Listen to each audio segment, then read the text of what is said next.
Welcome to our interview today with Aaron Spelker, done by Jerry Feliz. Welcome to our interview today with Aaron Spelker, done by Jerry Feliz. Hello, this is Jerry with Assistive Touch. I'm here with Aaron Spelker today. I'll be interviewing him. Aaron, how's it going? Going great. Thanks so much for taking the time to do this. My pleasure.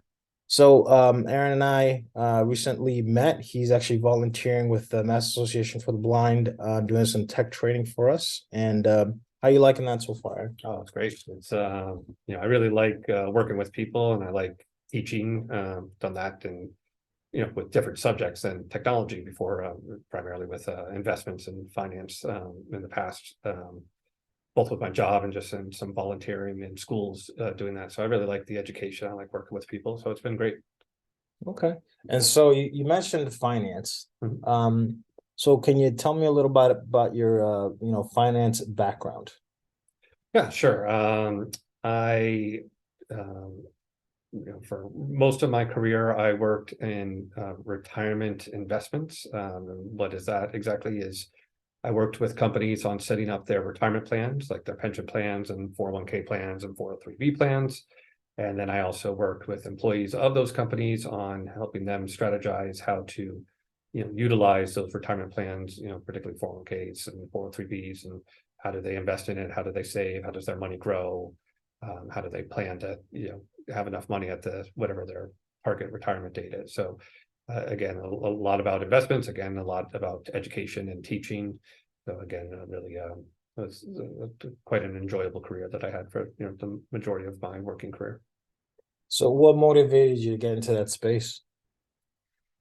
Um, I knew I was interested in investments. I went to school with a BS in finance from the University of Illinois, concentrating on investments. I went on to get my MBA from Babson, again with a focus on investments. So I knew I enjoyed investments. I went on and got several designations and my Series 7 and 63, which are investment licenses. I went and got a chartered financial analyst, which is again another investment you know kind of distinguished designation.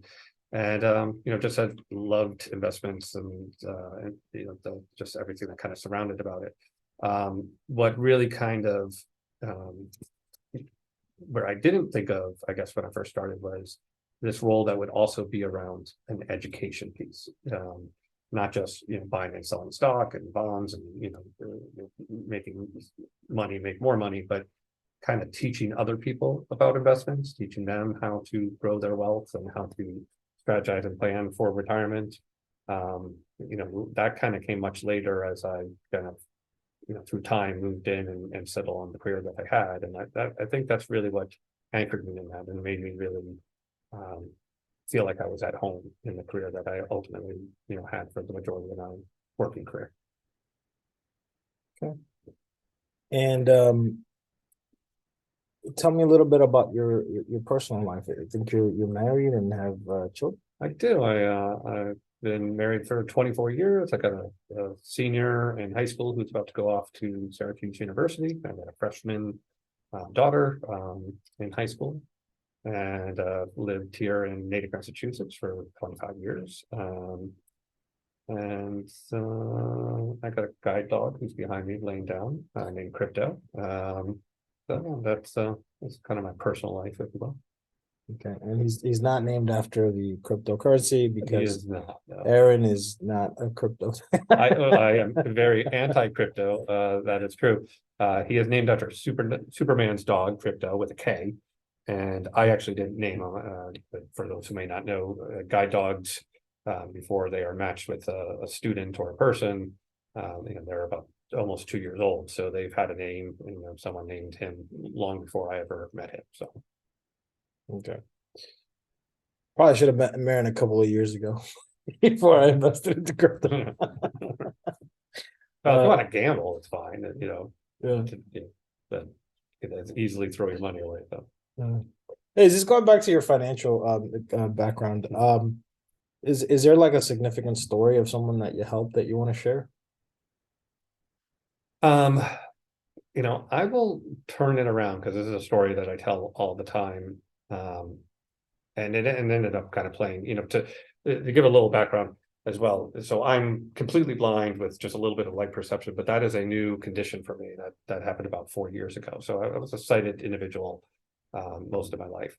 And as I talked to people about, planning and strategizing and thinking about their investments and thinking about, their loved ones and, how do they make sure that they're taken care of, there is a person that, my family was friendly with. The guy was a plastic surgeon. He had a quite robust career, made, 7-figure type of income. And he ended up having a form of brain cancer and died in the course of 3 months. And to find out that he had no will, no insurance, his wife, who was living in Sherburne, Massachusetts, in a big, huge house with her 3 kids and wasn't working, suddenly had 0 income coming in, and she ended up having to sell that home, and she moved in with her parents in Connecticut with her and her 3 kids. And it's because I'm sure this guy who was kind of late 30s at the time just thought, I'll take care of that later. I'll take care of that when I'm old. That's something that's not something that needs to be dealt with now. And so, I have used that story to kind of convince people that you need to think about this immediately and plan immediately and update things like your wills and think about insurance and think about what is your, how you would cover expenses under different conditions because you never know what's going to happen. And that ended up playing, luckily I'm a person who practices what I preach to people because I had a sudden accident or an unexpected accident. And I went from a fully sighted individual to a completely blind individual virtually overnight. So luckily I had put many backstops in place and insurance and, I had owned a company, which I had a buy-sell agreement in case of, being, death or dismemberment or disabled, that I'd had a partner who would, purchase my ownership in the company. And I had just made all of those things, set and ready and taken care of. So when I went blind, while very tragic and devastating and shocking, financially, I was very well set for that and, made sure that my family was okay. And again, no one thinks anything's going to ever happen to them. And everybody thinks it's always going to happen later, whatever is going to happen to them. But I am proof in the pudding, both in that story that I've told all my career and then what happened to me myself, that you really should, take a look at these things and address these things now and not later. So how did you suddenly become blind?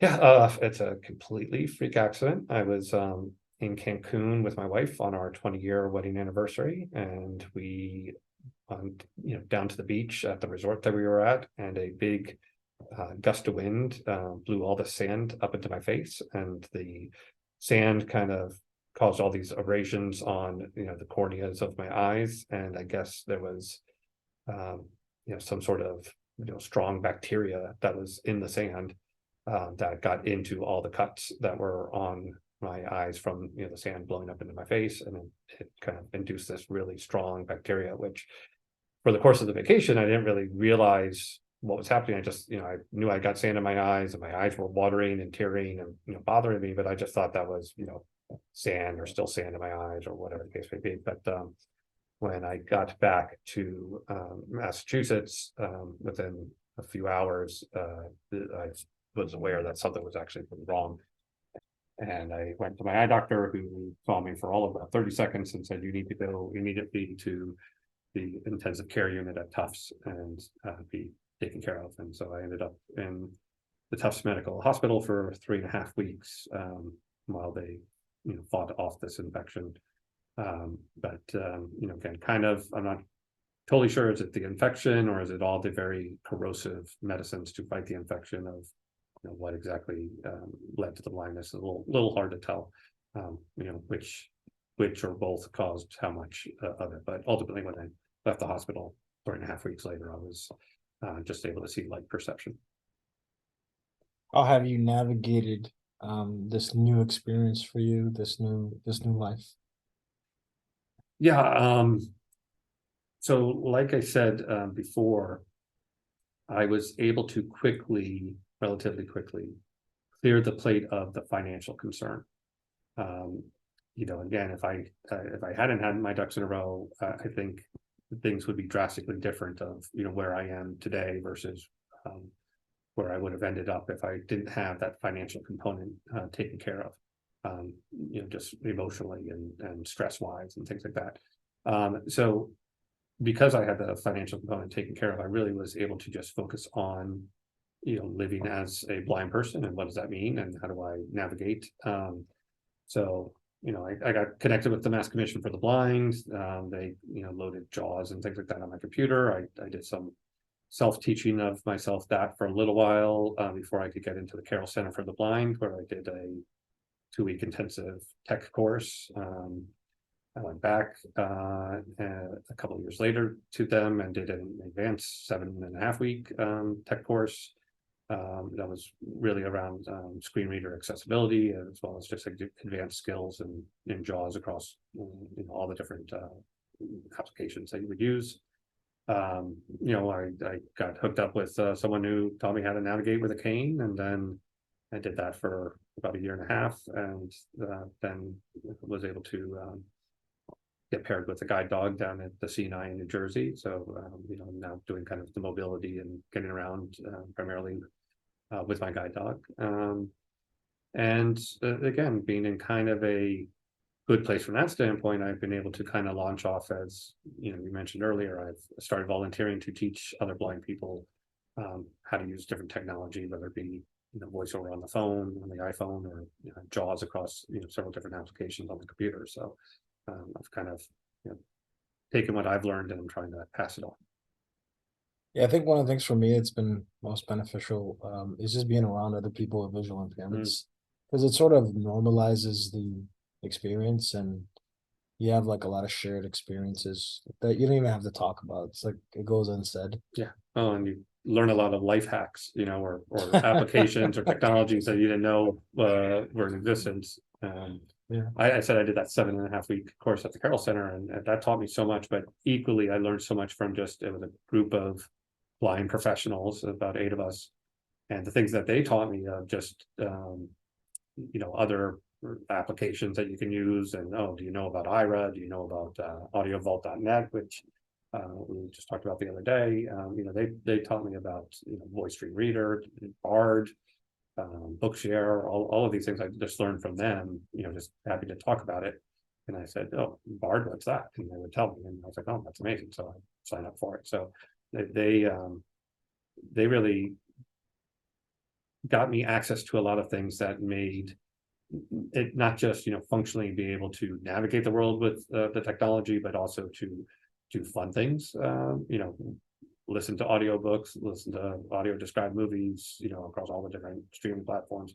They just allowed me to have the entertainment aspect of things exposed to me. Yeah, and you still keep pretty active though. I think you told me you lift weights. You have a gym in your home.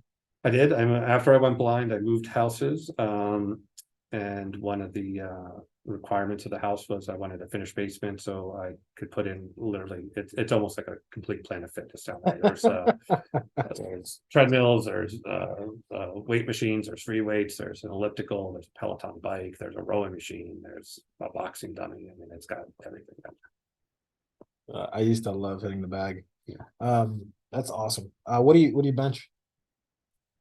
You could lie. It's yeah. Well, I do it so. I have one of those. I don't know what you call it, like the weight Nautilus ones, where you can do like 5 different moves with weights, and it's got the plate. You put the pin in. Sort of thing. So that the max on that is 200. And so I can do the 200, several reps, but I haven't ever tried anything above that. And also, I think that's a little different than doing a free weight bar at 200 than doing it on the Nautilus. I think it's easier on the Nautilus machine. Yeah, when I was in college, I used to bench 300, and I'd let anybody know that I used to bench 300. That's pretty proud of that. Yeah. Partly because it took me a long time to do it. I used to do it wrong all the time, and I used to get hurt all the time. So I met a buddy of mine, and he showed me like how important form was. Mhm. And once I got the form down right, I was able to grow in that. And Yeah, I don't do a, free bar with weights on it because back when I was, it was probably high school. It was high school, either high school or early college. I was doing that at a heavy weight, probably a weight that was too heavy for me, and my left shoulder just collapsed underneath it. Yeah. And my left shoulder has not been right since, and so I really don't want to challenge it in that way. So when you do it with a Nautilus, you can kind of compensate with, you you can end up pushing more with your right and getting it up than your left. On an actual free bar, you got to kind of push those up evenly. So I need the protection, if you will, of not having it just a free weight. What I mean?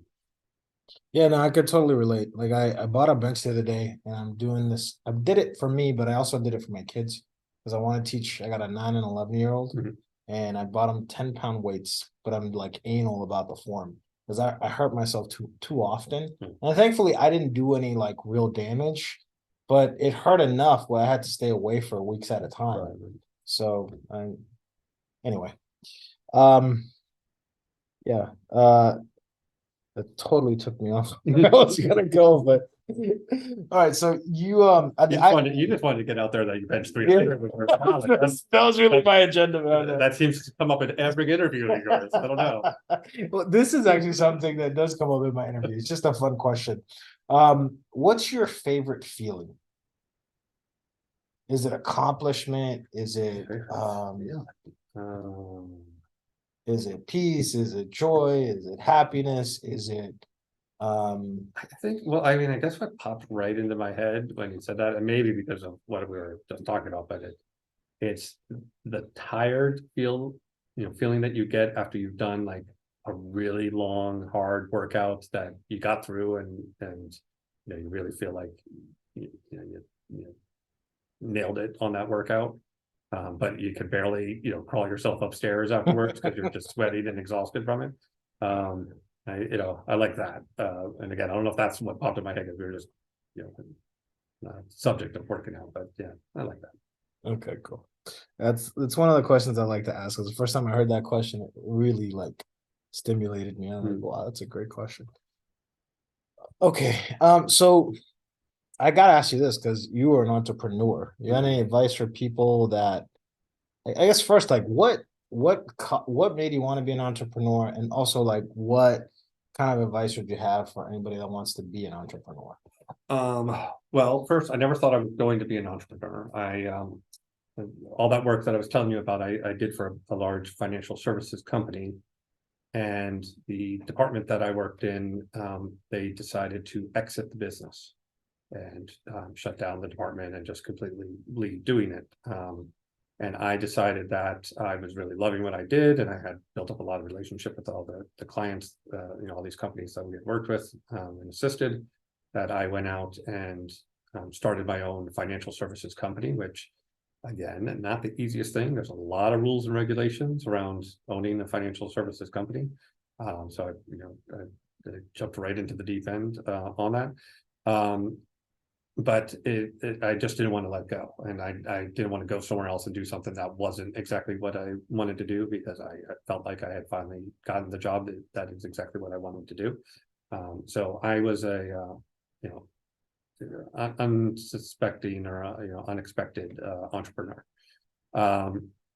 The advice I would have is there is a lot that goes into being an entrepreneur. So, whatever it is, let's just say, you knit sweaters and you're like, I want to sell knit, I love knitting sweaters and I want to, make that a business and sell knitted sweaters.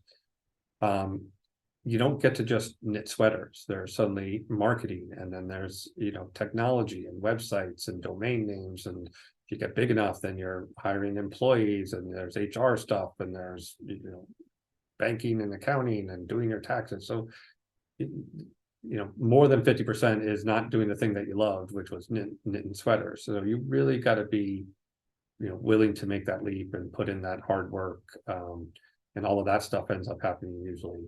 You do your 40, 50 hour week knitting sweaters, and then you have another 20 hours a week doing all this other stuff that has nothing to do really with knitting sweaters. But if you love it, you end up doing it. And I loved it. I loved doing it. So it's good advice. Seems like consistency is like a big part of the process. Segueing into something that's similar, you have a YouTube channel and you have a Facebook group. yes. You want to talk about those? Yeah, sure. So I started a group called Mobile Accessible Games, which is a group that finds and does long form reviews, written reviews of games that are accessible for the blind and visually impaired on mobile devices, and primarily iPhones. So that kind of started about 5 months after I went blind.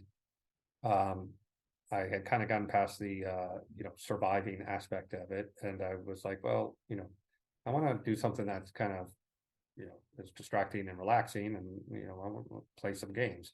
So I went on the internet and I looked up what games can are available for blind people to play or accessible for blind people to play.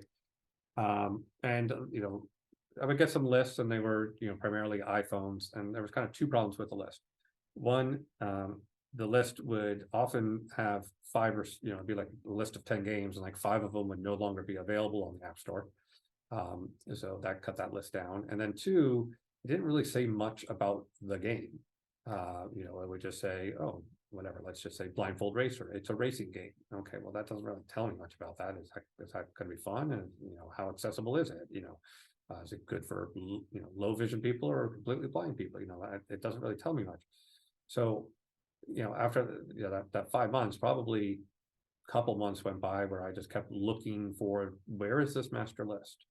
And I did stumble on things like AppleVis has a list of a bunch of accessible games, but again, it just kind of tells you there's a game, and it gives you some really high level, like all the buttons are accessible, things, but it doesn't really review the game and tell you more in depth about the game.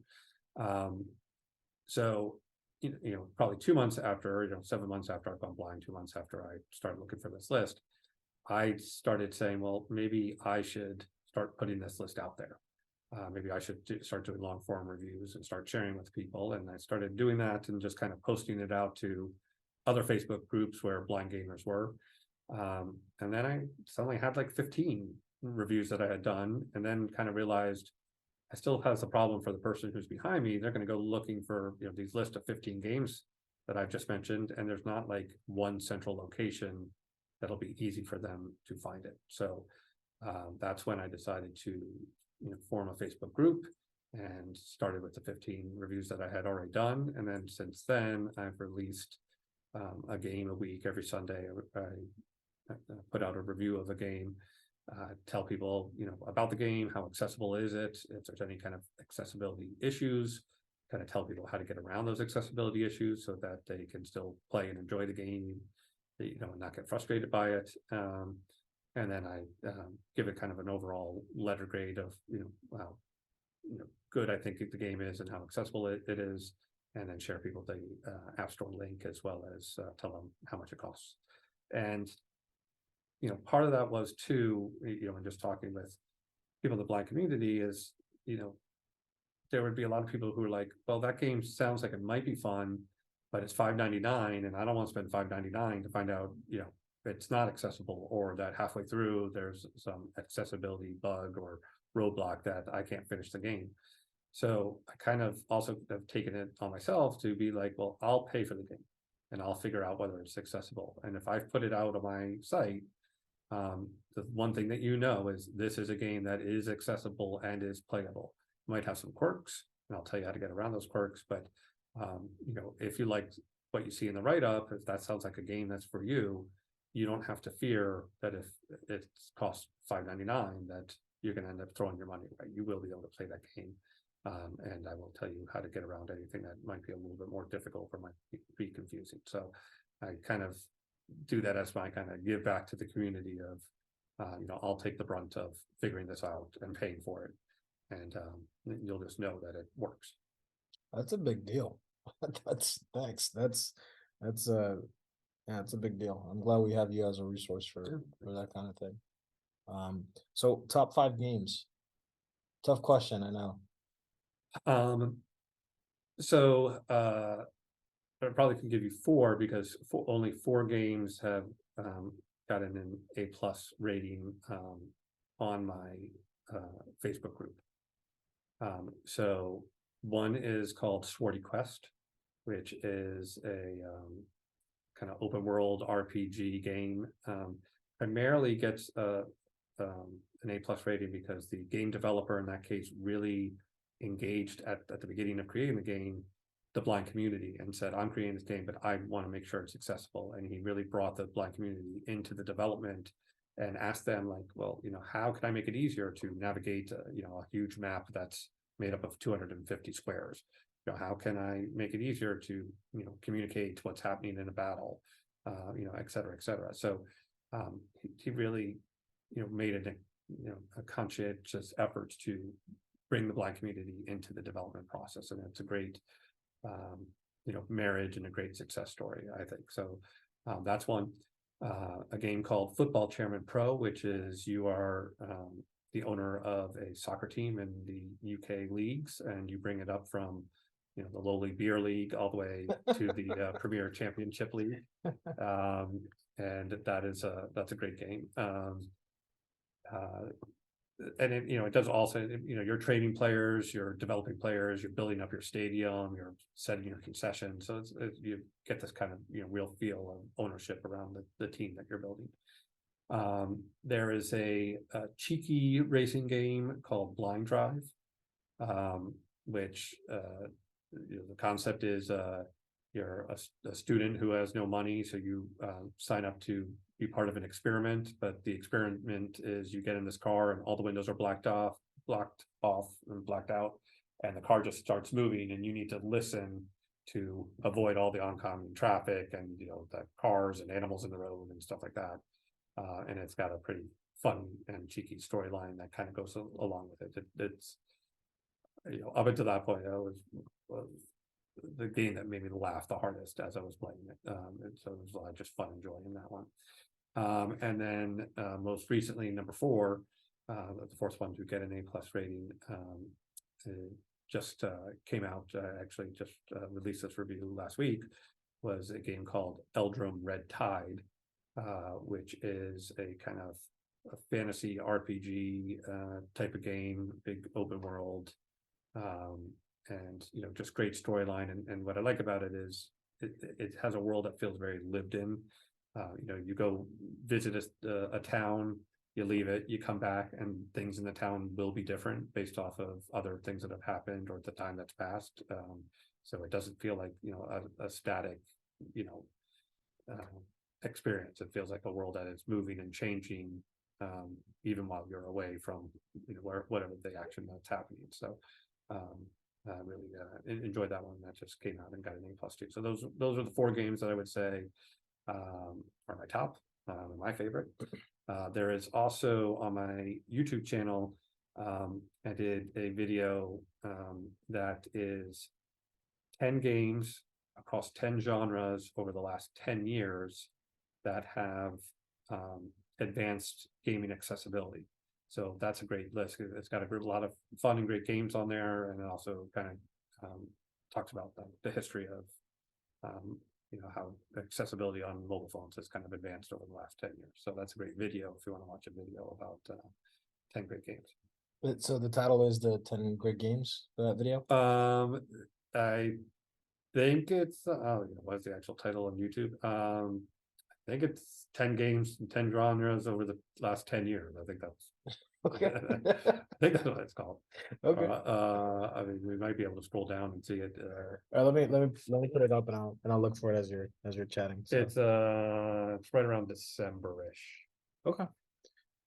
So to find Aaron's page, you put Aaron Spelker, and it's AARON space Spelker, SPELKER, and you just put it on the search. Okay. And I'm just going over the list of different videos here. Okay, so we have Redemption. Yeah, so it's gonna be 3 or 4 months ago. 3 or 4 months ago. Yeah, Okay. each title has usually has a date in it, so Gotcha. figure out. Okay, I'll find it. Well, he's looking at that first video as I've made lots of nice connections with game developers who are all very friendly, very nice, very excited for people to be interested in their game. So they have given me free codes, which I, instead of cashing in myself, for me, I am turning those over to the community and giving them a chance to win, a free code to a game. So that's called a redemption code giveaway. And I put that out started a couple of weeks ago, right? Every week there's a video that comes out and gives people a chance to win free game code for a phone and acceptable game on the iPhone. Okay, great. I think I found the December videos here, so let's look them up. 2022 mobile accessible games, and then it says accessible mobile games of the year. Yeah, so that was what I do is I keep scrolling, I'll tell people about that video. That's community, so there's about 1,800 people in the community right now. And every year I do 1 game a week, so there's about 52 games that get reviewed on average each year. And I put that list up at the beginning of December and have the community vote on what do they think was the best game that I reviewed in that given year. So there ends up being a winner, and that video kind of does a countdown from the top 5 down to number 1, and also talks about some of the stats and some things that was learned by how people voted over the course of the year on the game of the year. It's not necessarily a game that came out that year, but it's the game, the list of games I reviewed that year. Okay, great. Yeah, I'm seeing October right now, so let's see. We have one for December 15th, and it says 2022 year in review panel, and then to the left there's, I think, the one I just previously read. Let's go left one more, and we have, oh, that's January, so maybe I'm just not seeing it here. Oh, maybe it's October? No, I don't think. All right, I could just read it and you let me know which one it is. So this is Oriol Gomez, developer, the 26th of October. Yeah, so we had a lot of ones that are people's names. Those are going to be game developers or accessibility content creators. Okay. This one will have 10 influential accessible games. It'll be something like that. Okay, gotcha. I'm just not finding it by the December date thing, but that's fine. Oh God, I got it finally. All right, great. 10 games in 10 just like you said, in game genres related in the past 10 years. Release, that influenced. Yep.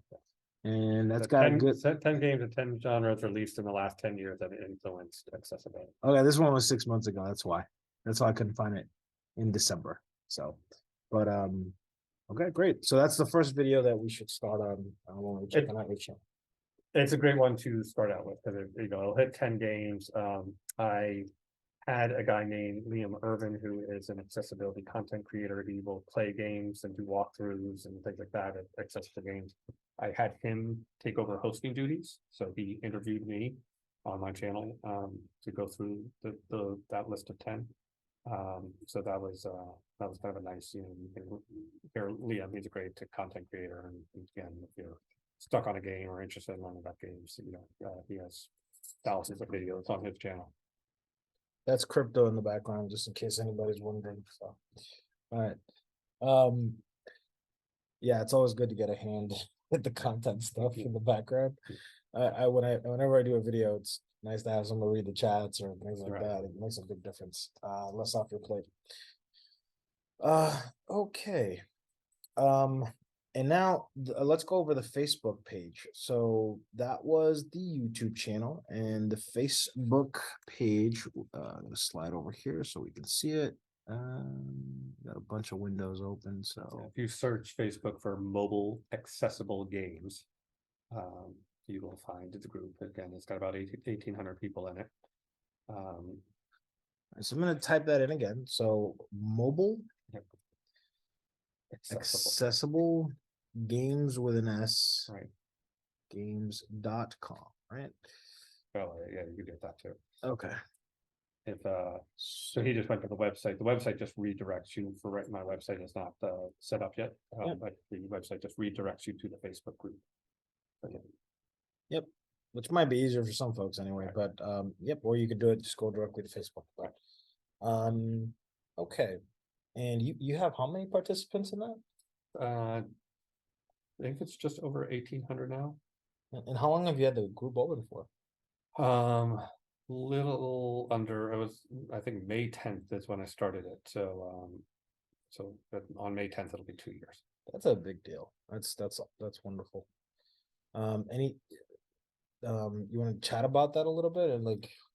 Yeah, like I said, I started the group with the first 15 reviews that I had already written and posted to other Facebook groups. And then I just kind of went out to those groups and said, hey, you might have seen me post reviews. I've decided to start my own, group. And pretty much there. I remember the first day, I got like 10 people, and I was like, oh my gosh, 10 people! I can't believe it.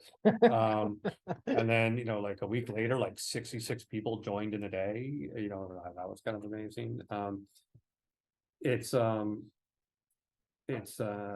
would say it's a little slower on the speed right now. I mean, it's very, very quick, up to 1,500. The last 300 have been a little bit slower coming across.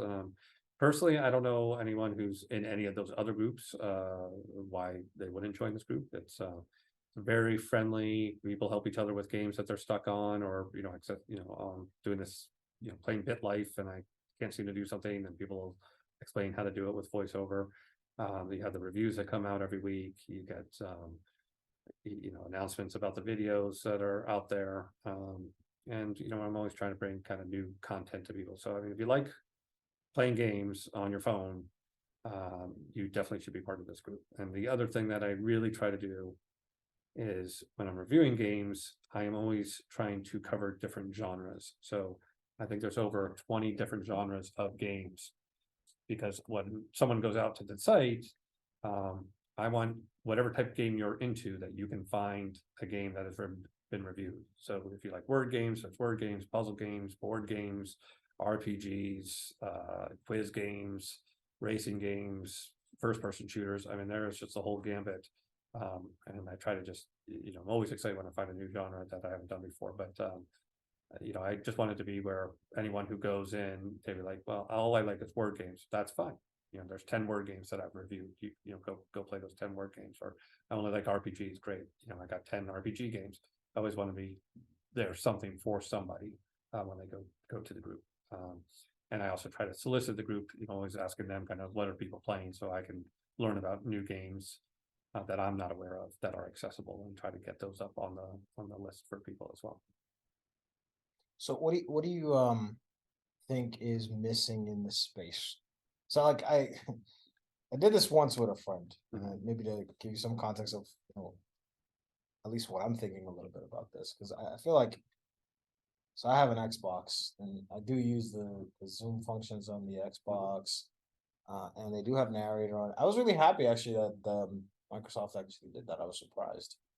And then even Apple, the games aren't. I have an Apple TV. That's how I stream it. But their accessibility stuff is really good on the Apple TV. Oh, really? For gaming, I haven't just general use of the Apple TV. I'm a huge fan of the Apple TV. Just navigating with voiceover, or they have this hover, because I'm low vision, so they have this hover over text. So I was actually reading a book the other day with my son, and I was able to read it just because it was hovering over the text at a massively much larger. Wow. It was pretty sweet.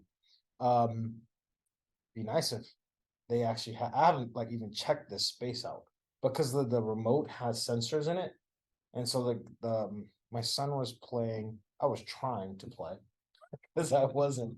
It was like a tennis ball game, but man, I really wish that they would add audio cues to this stuff. There was one time I had a friend of mine come over, so he was completely blind, and we were trying to play. I was trying to have him play Mario Go-Kart, right? Mhm. And I had him call the IRA agent with that experiment, and then the IRA agent sort of gave up, you know. But it would seem to me like it would be pretty simple in my mind, right? Like I know anything about this, but in my mind, to just put some audio cues so you could actually play like some mainstream games. Yep. And it just seems like the development is either just not there, but like I said, I'm actually happy with the direction it's heading in. From I'm not a big gamer, but I do it a little bit, particularly with, my kids, just to interact with them. Right. So Yeah, I mean, that's actually where I find kind of this indie gaming space, and mobile phones, because those people are just excited. Like, wait, I can add accessibility, and maybe 100 more people will play my game. They are excited by that, and they will go and put the time in and add accessibility, because it's a meaningful, effort return for them. mhm. When you have Mario Kart,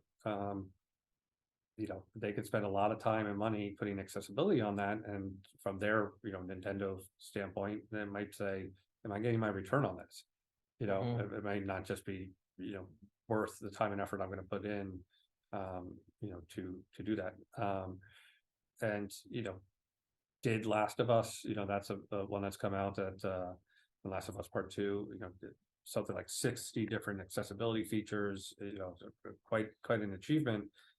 But we'll never know. But did they make their money back on that investment, whatever it cost them? Did they make more sales to the disabled community, or visually impaired community, or motor challenged community, for putting that effort in?